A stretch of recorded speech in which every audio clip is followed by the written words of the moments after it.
The land stretched wide and weary. The earth cracked and thirsty beneath a sun that showed no mercy. Once green pastures now carried the faded brown of drought and neglect, and the lonely cry of a hawk echoed over the valley like a reminder of all that had been lost. On the edge of this dying land stood Clara Dawson, her hands calloused from endless work, her dark hair pulled back under a faded bonnet. She had once been a wife, once carried hope like a flame inside her chest, but the death of her husband left her with nothing but debts, dust, and silence. Each morning she rose before the roosters crow, working fields that barely gave anything back, yet refusing to give up the small patch of earth she still called her own. The ranch was her burden, and her anchor both, the last piece of the life she had loved and lost. Miles away, on another ranch that had seen better days, Ethan Cole wiped the sweat from his brow as he split logs outside his weather-worn cabin. A man of few words, broad-shouldered and hardened by loss. He carried his sorrow not only in his eyes, but in the weight of responsibility that pressed down on him each day. Inside, two young boys waited, their laughter too rare, their questions too heavy for him to answer. They needed a mother's touch, a softness he could not provide, and though he worked himself to bone to keep them fed and sheltered, Ethan knew the cracks were showing. The ranch was slipping, the boys were growing restless, and his heart had been buried with the woman he once loved. In town, whispers traveled faster than wildfire. Clara, the widow who refused to let go of her barren land, and Ethan, the widower cowboy who raised his sons with rough hands and a hollow gaze. Both were seen as broken, stubborn souls fighting against an inevitable tide. Neighbors pitied them, but few offered help. Survival in the West was a lonely battle, and everyone had their own burdens to carry. Still, something unseen tied their stories together. The shared ache of loss, the silent fight to hold on to dignity, and the faint, stubborn spark of hope that refused to die completely. That evening, Clara sat on her porch, the boards creaking beneath her as she watched the horizon swallow the sun. Her hands ached, her heart even more so. She whispered to the wind, asking if life had anything left to give her besides hardship. Meanwhile, Ethan stood outside his cabin, his boys chasing fireflies in the yard. For a moment, he allowed himself to smile at the sight, though it faded quickly. He feared for them, feared what would become of his sons if he failed. Both he and Clara, in their separate corners of the valley, breathed the same heavy sigh under the same stars, unaware that fate was already drawing their lonely paths toward one another. The next morning, Clara Dawson rode her tired mare into town with a bundle of papers clutched against her chest. Her boots tapped the wooden steps of the bank, the very place she had been dreading. Inside, the air smelled of dust, ink, and judgment. Mr. Whitmore, the banker with a cold smile and calculating eyes, wasted no time in telling her the truth she already knew. "Mrs. Dawson," he said, his tone dripping with pity that felt more like cruelty, "your late husband's debts are mounting, and this land of yours, it's not worth the fight any more. Sell while you can, or we'll have to take it." Clara's jaw tightened, her knuckles white around the papers. The ranch was all she had left, the only memory of her husband and the life she once dreamed of. To give it up would be like burying him all over again. Across town, Ethan Cole was having his own reckoning. His boys, Luke and Henry, had been sent home from school for fighting again. "They don't listen, Ethan," the schoolteacher had said, shaking her head. "What they need is a mother's hand, not just a father's shadow." The words stung more than he let on. He returned to his ranch, the boys chasing each other in the dirt, wild and untamed, and he felt a weight press against his chest.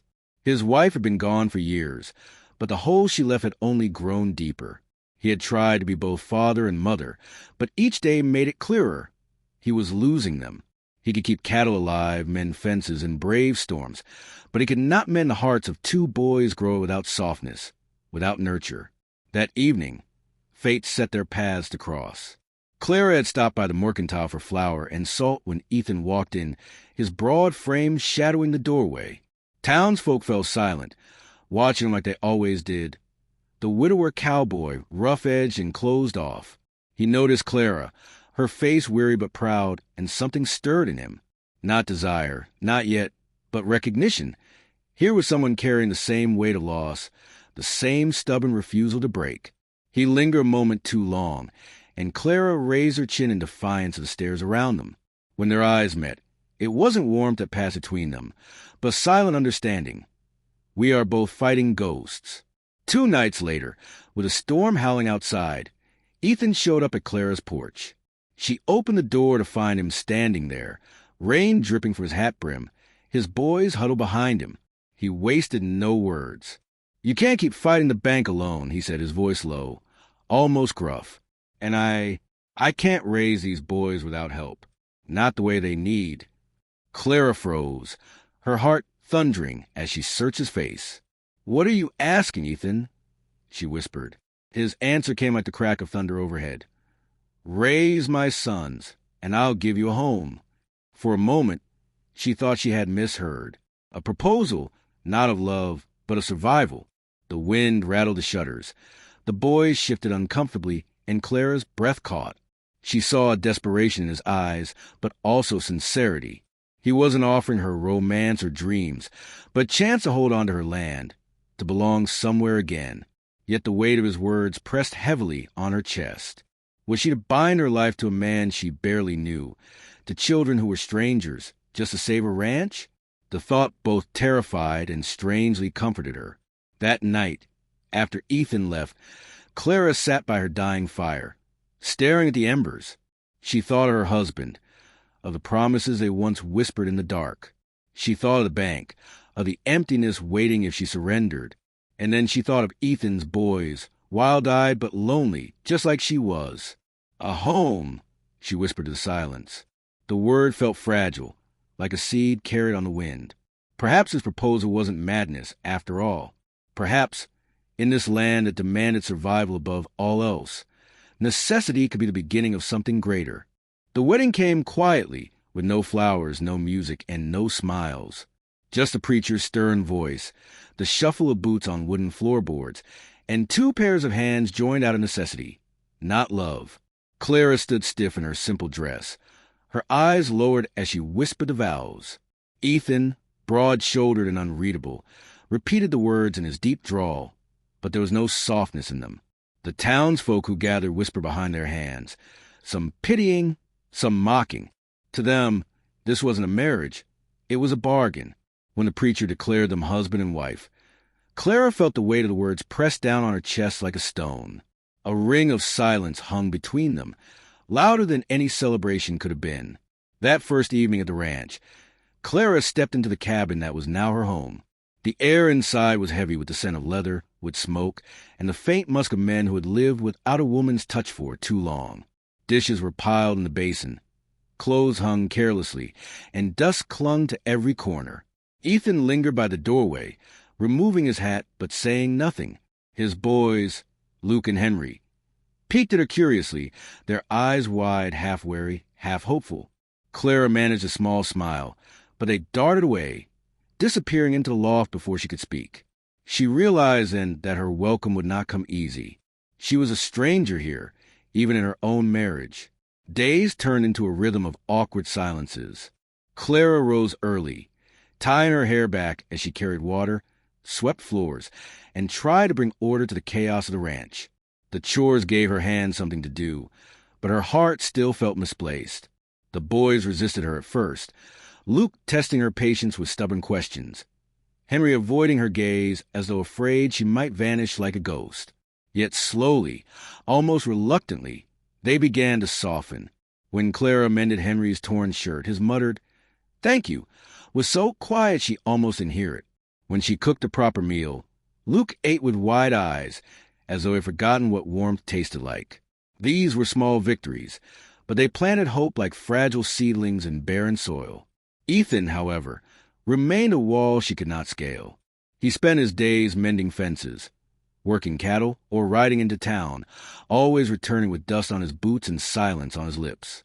At night, he sat by the fire, his eyes fixed on the flames, his face carved in stone. Clara wanted to reach across the silence, to ask about the woman he had lost, about the pain he carried in those haunted eyes, but the words caught in her throat. He had built walls around his heart, high and thick, and she did not know how to climb them. More than once, she found herself staring at him in the dim glow of the lantern, wondering if he even remembered she was there. And yet, beneath the unease, there were moments that lingered. One evening, as she carried a bucket of water, her foot slipped on the muddy path. The bucket toppled, and she nearly fell, until Ethan's strong hand caught her arm. For a heartbeat, their eyes met, his grip firm but careful, his breath close enough that she could feel its warmth. The moment passed quickly. He released her and turned away, muttering, "Careful." But Clara's heart carried the echo of his touch long after. Another night, when a storm rattled the windows and the boys cried out in fear, she found herself standing beside Ethan at their bedside, both of them kneeling close, both whispering comfort. Their hands brushed in the darkness, and neither pulled away. Clara lay awake many nights, listening to the ranch's silence, the boys' soft breathing, and Ethan's steady footsteps as he paced outside long after midnight. This life they had entered was uneasy, bound by duty, not affection. And yet, beneath the distance, there was something else stirring, like a fire struggling against wind, fragile and unsteady, but refusing to die. She didn't know if she could break through Ethan's silence, or if he even wanted her to. But as the days stretched on, she began to feel that maybe, just maybe, this uneasy beginning was the only path to something stronger. The first few weeks of marriage stretched on with an awkward rhythm, like two strangers learning to share the same roof. Yet slowly, without either of them realizing, a routine began to form. Clara would rise before dawn, stoking the fire until the cabin glowed with warmth. The smell of fresh bread or simmering stew soon replaced the stale air that had once haunted Ethan's home. The boys, at first hesitant, began to linger near the kitchen, their eyes wide as Clara hummed softly while she cooked. It wasn't much, just ordinary tasks, ordinary meals. But the ordinary had been missing from this household for far too long. Evenings became softer. When the day's labor was done and shadows crept across the land, Clara would set the table, and the four of them would gather around. At first, silence filled the room, broken only by the scrape of spoons against plates. But Clara refused to let the quiet suffocate them.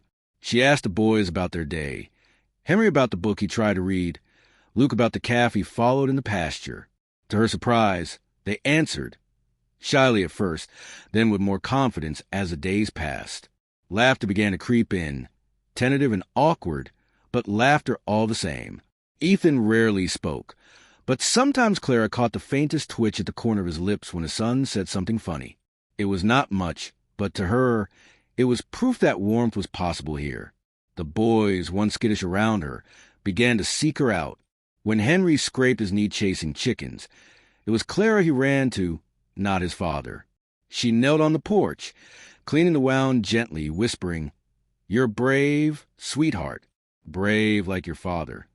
Henry's small hand clung to hers until the sting faded. Luke, older and more stubborn, tested her patience with his sharp tongue. Yet when she mended his torn shirt, he wore it proudly the next day. These little moments stitched her into their lives thread by thread, not as a stranger, but as someone who belonged. One night, a storm rolled across the plains, shaking the cabin with its fury. Thunder rattled the windows, lightning split the sky, and the boys scrambled from their beds in fear. Without thinking, Clara gathered them in her arms, guiding them to the fireside where Ethan already stood, jaw tight as the storm raged. The boys pressed close against her, trembling, and Clara began to sing softly, an old lullaby she barely remembered, her voice shaky but gentle.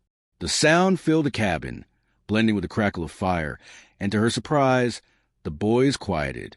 Ethan stood silently beside her, his eyes fixed on her face, as though seeing something he had long forgotten. That night, the storm outside seemed less fierce, because within those four walls, something fragile had begun to take root.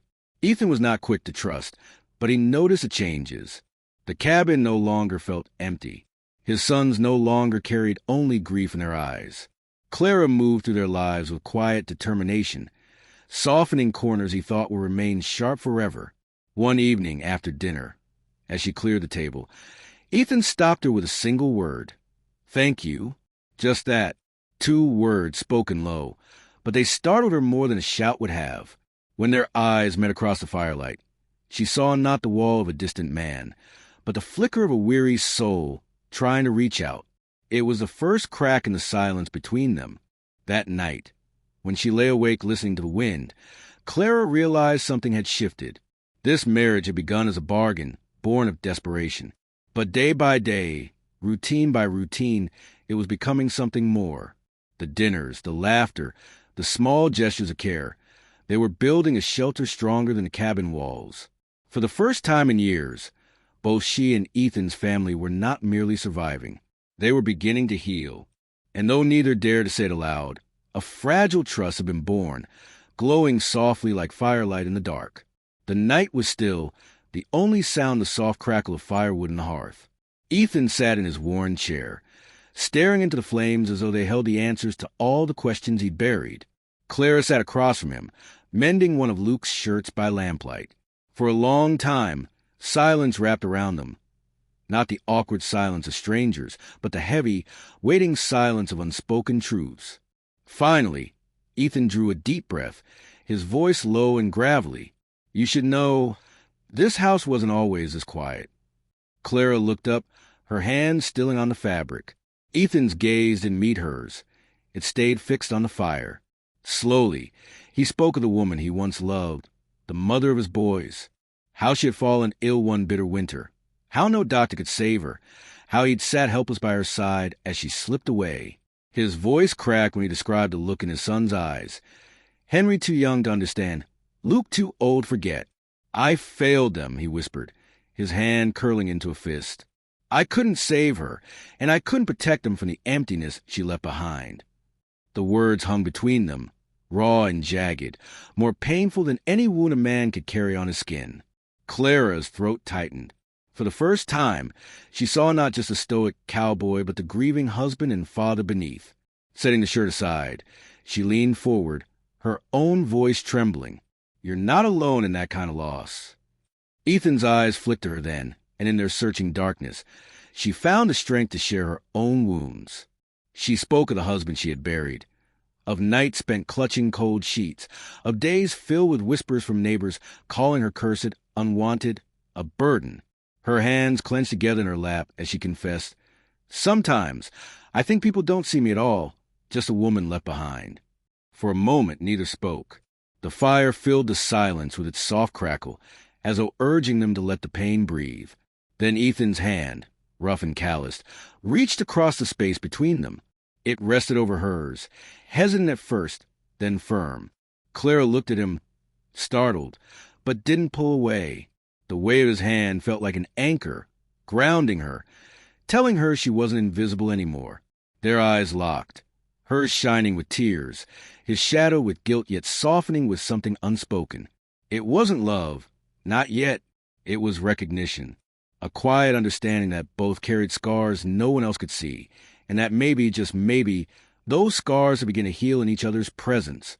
Clara whispered, "You didn't fail them. You're still here. You're still fighting for them."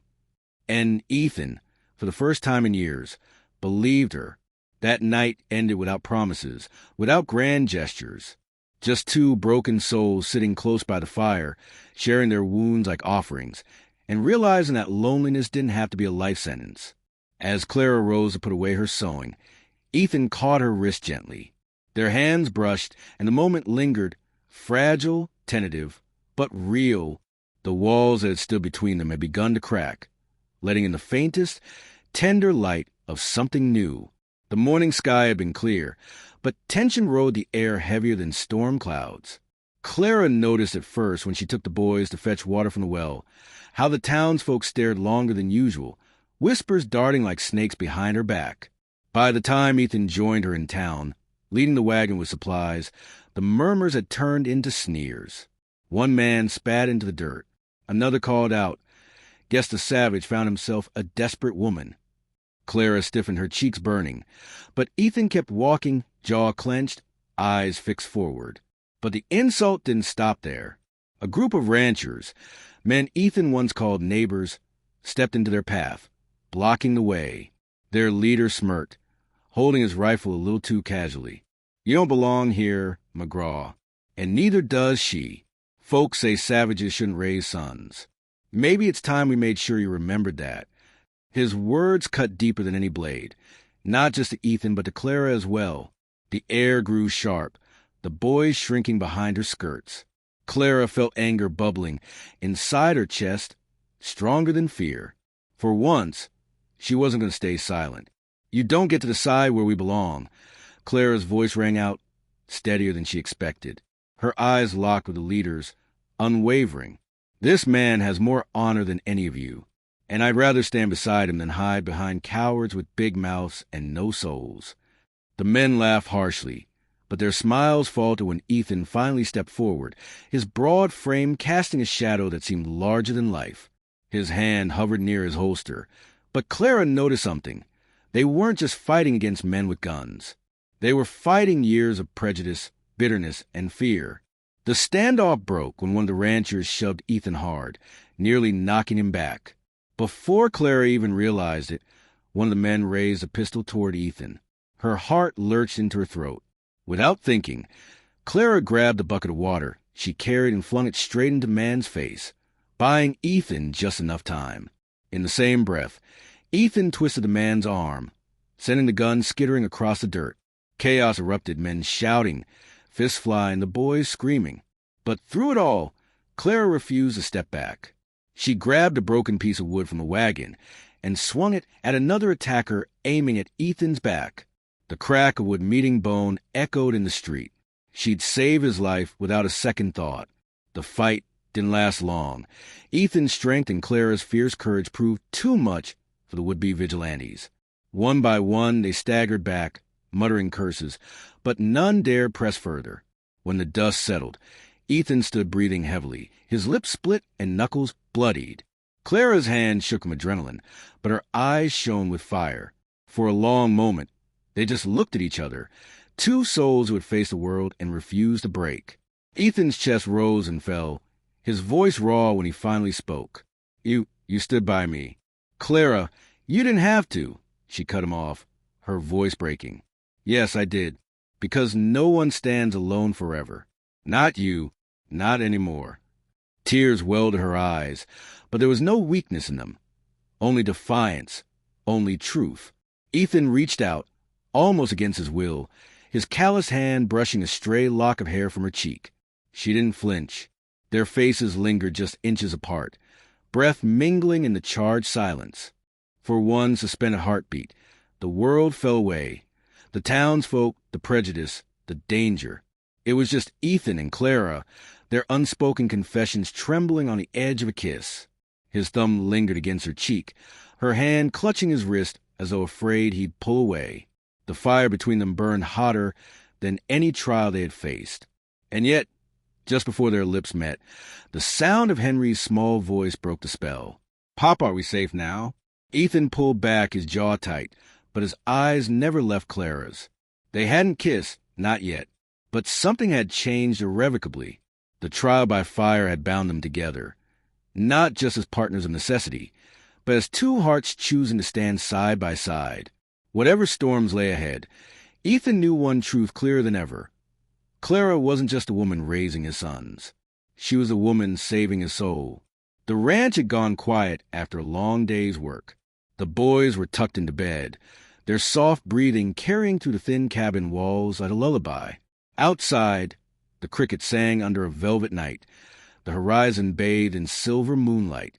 Ethan sat on the porch steps, hat tilted low, staring into the distance as though the land itself could answer the questions clawing at his chest.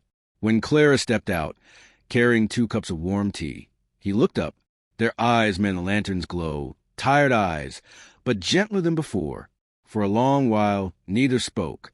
They sipped in silence, listening to the night sounds, the creak of the wood, the hoot of an owl, the wind brushing against the fields.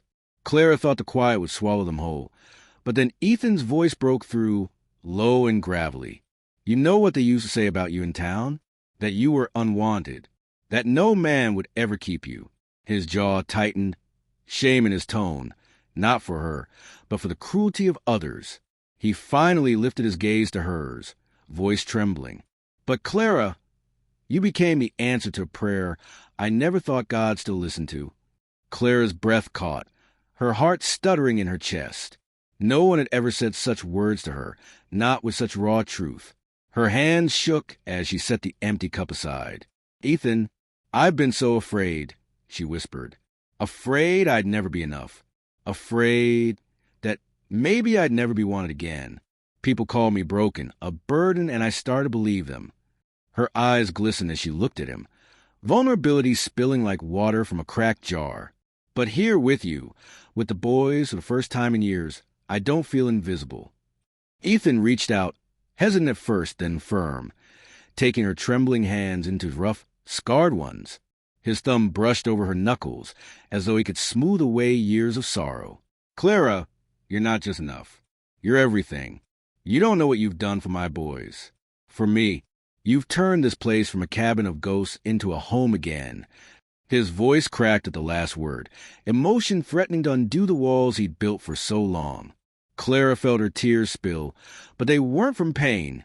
They were from release, from healing. She moved closer, drawn by something neither of them could fight anymore. "Ethan, I don't want to just raise your children. I want to stand beside you. Not out of necessity, not because of some bargain, but because I care. Her voice faltered, but the truth shone in her eyes. Ethan leaned closer, his forehead brushing against hers, his breath warm and uneven. "Say it," he urged, though his own heart pounded with equal fear and longing. Clara closed her eyes, gathering her courage. "Because I love you, Ethan McGraw." The words fell soft, but they shook his entire world. For a heartbeat, he couldn't breathe. Then, with a shudder, he let his own walls crash down. "I love you too, Clara. More than I ever thought I could love again. You brought me back to life." His hand rose, cupping her cheek with gentleness that contradicted his strength. She leaned into it, her tears dampening his palm. And then, finally, their lips met. The kiss was not fiery or rushed. It was tender, reverent, a promise sealed beneath the starlit sky. It was healing, like rain falling on parched earth, like dawn after a long night. In that moment, all their fears, all their loneliness, melted into something whole. When they pulled apart, breathless, Ethan rested his forehead against hers, his voice low but steady. "This cabin, it used to be just four walls, filled with silence. But with you, Clara, it's home. And I swear, as long as I live, you'll never be unwanted again." Clara smiled through her tears, her heart overflowing. For the first time, she believed it, truly believed it. And as the lantern flickered softly beside them, the cabin that had once echoed with emptiness now glowed with warmth, laughter, and love. The weeks that followed were unlike anything Clara had imagined when she first stepped foot on Ethan McGraw's ranch. What had once been a place of silence and grief now thrummed with life. The boys' laughter rang across the fields, their footsteps echoing on the porch as they chased each other with sticks pretending they were mighty cowboys. Clara found herself smiling more than she ever had, her hands busy in the kitchen, her voice humming lullabies at night. The walls of the cabin, once hollow, were now filled with warmth. It wasn't just Ethan's ranch anymore. It was their ranch, their home. At first, the town remained skeptical. Old gossips whispered whenever Clara walked past a mercantile, and some men still muttered about Ethan's temper and solitude. But slowly, things began to shift. Folks couldn't deny what they saw. They saw Clara standing tall beside Ethan at Sunday service, the boys clinging to her skirts as though she'd always been their mother. They saw Ethan's hard gaze soften when Clara was near, his hands less restless, his jaw less tight. The people who once called her unwanted now found themselves watching with a quiet respect they hadn't known how to give before. That respect deepened when the town faced trouble. When bandits struck a neighboring ranch, Ethan was among the first to ride out, Clara waiting with a rifle ready if danger came near their land. Her bravery, her steady presence, spread to the town like wildfire. Whispers turned into admiration, and for the first time, Clara felt the weight of judgment lift from her shoulders. She was no longer an outcast. She belonged. The ranch itself began to flourish again, with Clara's hands tending the garden and the boys helping their father mend fences. Everything felt lighter, as if the land itself responded to their unity. Ethan no longer carried the burdens alone. Clara's laughter softened the long days, and her gentle encouragement pulled him out of shadows he thought he would never escape. Together, They built routines, shared meals by firelight, teaching the boys to ride, mending clothes by lamplight. Every task became a thread in the fabric of a family that was no longer broken. One evening, the sky burned gold as the sun sank low, painting the horizon in hues of amber and rose. The family gathered on the porch after supper. The boys stretched out on a blanket with wooden toy horses scattered around them. Clara sat on the swing Ethan had fixed months ago, her skirts swaying lightly as the warm breeze brushed past. Ethan joined her, settling beside her, his arm finding its way around her shoulders as though it had always belonged there. They didn't speak at first. They didn't need to. The silence between them was no longer heavy. It was full, comfortable, alive with unspoken promises. Clara leaned her head against Ethan's chest, listening to the steady rhythm of his heart. His voice finally broke the quiet, low and steady, carrying the weight of everything he felt. "Clara, you'll never be unwanted again. You are my heart, my home, forever." Clara closed her eyes, tears slipping free, not from sorrow but from a joy too deep for words. She reached for his hand, squeezing it as her voice trembled. "And you, Ethan McGraw, are the answer to every prayer I thought would go unheard. This ranch, these boys, are my forever." The boys, oblivious of the depth of their parents' words, laughed loudly as one toppled over the other, their joy spilling into night air. Clara and Ethan chuckled softly, watching them, hearts swelled with a love that was stronger than loss, stronger than fear. For the first time, both knew that this laughter, this warmth, was a life they had longed for but never dared to believe they'd find. Above them, the horizon cleared, the last traces of storm and sorrow melting away. The stars began to appear one by one, like promises etched in the heavens. And as Ethan pressed a gentle kiss to Clara's temple, the cabin behind them no longer seemed a shelter of survival, but a beacon of love.